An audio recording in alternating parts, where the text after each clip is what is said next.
Hello bachcho, let's read this question. The question says the state of hybridization of C2, C3, C5 and C6 of the hydrocarbon. बच्चों हमें यहाँ एक hydrocarbon chain दी गई है और हमें बताना है कि इसके अंदर C2, C3, C5 and C6 जो हमारे कार्बन एटम्स हैं उनकी हाइब्रिडाइजेशन क्या होगी।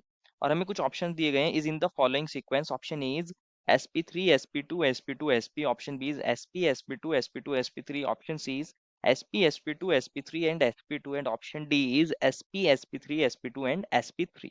बच्चों हमें यहाँ कार्बन की हाइब्रिडाइजेशन बतानी है। तो फर्स्ट ऑफ ऑल बात करते हैं इस क्वेश्चन में हमारे की कंसेप्ट के बारे में। की कंसेप्ट क्या होगा बच्चों? की कंसेप्ट होगा हाइब्रिडाइजेशन ऑफ कार्बन। क्या होगा बच्चों? Hybridisation of carbon.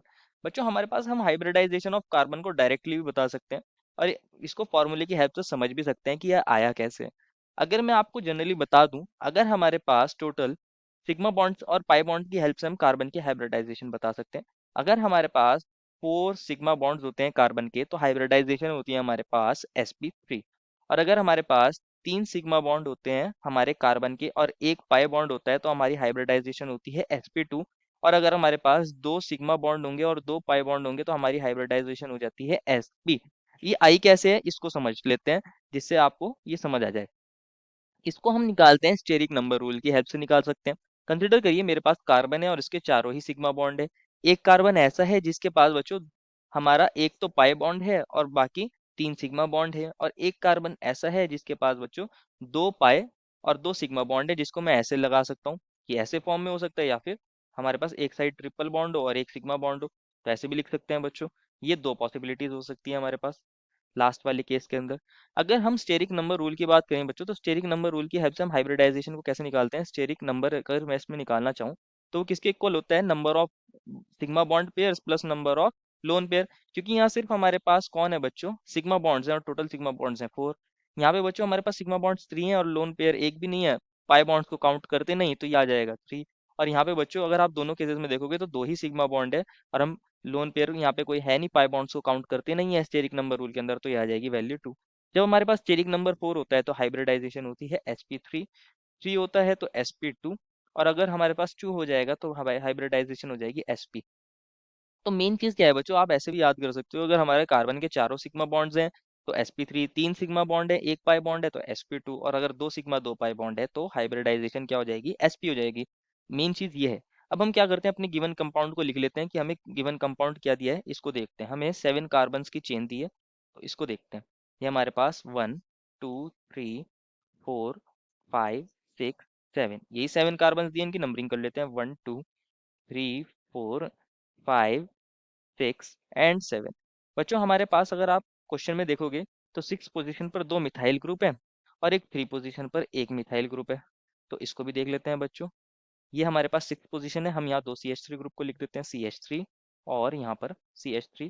और 3 पोजीशन पर भी कौन है बच्चों? एक हमारा CH3 ग्रुप प्रेजेंट है। ठीक है बच्चों, बाकी यहाँ H3 था और यहाँ पे हमारे पास और क्या था? 4 और 5 के बीच में डबल बॉन्ड है, 1 2 के बीच में ट्रिपल बॉन्ड है, इसको भी देख लेते हैं। 4 5 के बीच में डबल बॉन्ड, 1 2 के बीच में ट्रिपल बॉन्ड। अब हाइड्रोजन से वैलेंसी सेटिस्फाई कर देते हैं, यहाँ हमारे पास हाइड्रोजन आ जाएगा। यहाँ बच्चों हमारे पास एक हाइड्रोजन ये रहा और एक हाइड्रोजन यहाँ होगा। बस सारी वैलेंसी सेटिस्फाई, यही स्ट्रक्चर दिया है हमें क्वेश्चन के अंदर। अब हमसे पूछा किस किस के बारे में क्या था बच्चों? 2 3 5 एंड 6। 2 3 5 एंड 6 इसी ऑर्डर में हमें बताना है। 2 वाले कार्बन का बताना है, 3 वाले का, 5 वाले का बताना है, 5 वाले का, और 6। 2 3 5 एंड 6, ये रहा हमारा 2 वाला कार्बन। 2 वाला कार्बन अगर बच्चों आप देखोगे बच्चों, इसके पास टोटल 2 तो हमारे सिग्मा बॉन्ड्स हैं और ये 2 पाई बॉन्ड्स हैं। 2 सिग्मा हैं 2 पाई हैं, तो C2 वाले कार्बन की हाइब्रिडाइजेशन क्या हो जाएगी बच्चों? sp। अब हमें बतानी है थर्ड वाले कार्बन की।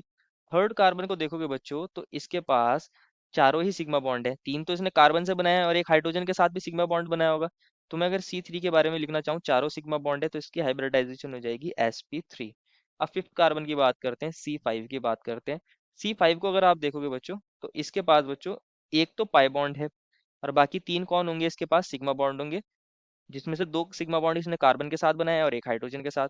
तो इसकी हाइब्रिडाइजेशन कितनी हो जाएगी? sp2। और C6 की बात करते हैं, C6 की। तो 6 वाले कार्बन के अंदर बच्चों चारों ही सिग्मा बॉन्ड है, चारों ही सिग्मा बॉन्ड है, तो इसकी हाइब्रिडाइजेशन sp3। तो हमारे पास ऑर्डर क्या आ जाएगा? sp sp2 sp3, इसको अपने ऑप्शन में चेक करना है, sp sp2 sp3। तो हमारे ऑप्शन डी में मिला है यही ऑर्डर इसी सीक्वेंस में। देयर वो final answer is option number D. I hope you understood it well and best of luck.